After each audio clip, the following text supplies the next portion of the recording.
എന്റെ ജഗദീഷ് ചേട്ടന് എന്തെങ്കിലും സംഭവിച്ച മൂത്ത മരുമകളെ പോലെയും രണ്ടാമത്തെ മകളെ പോലെയും മൂന്നാമത്തെ മരുമകൾ ജീവിച്ചിരിക്കുന്നു കരുതണ്ട. ഈ വീടിന്റെ ഏതെങ്കിലും കോണില് തൂങ്ങി നിൽക്കും ഞാൻ. മോളെ, അമ്മ ഓർമ്മയിൽ വെച്ചോ. മാലതി,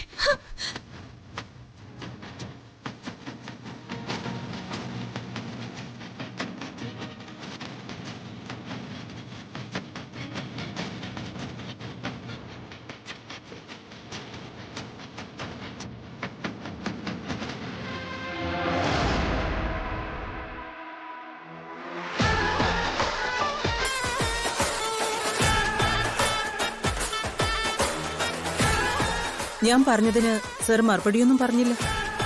അത് ഇന്ദിരജെ. ഹലോ. ഹലോ സാർ,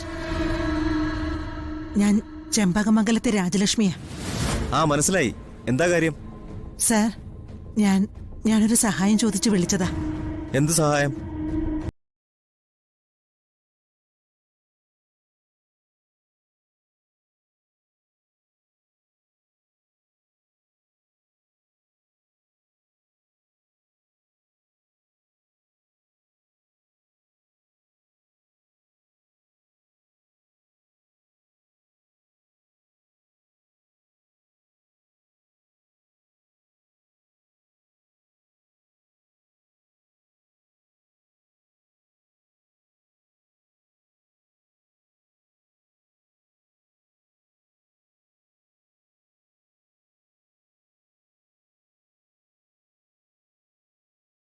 എടുക്കണം.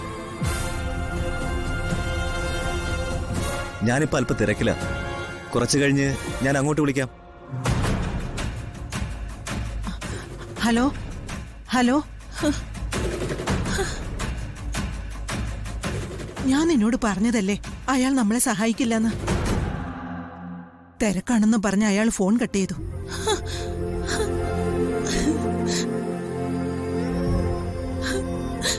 നീ വിഷമിക്കാതെ മാലതി, നമുക്ക് വേണ്ടത് ചെയ്യാം.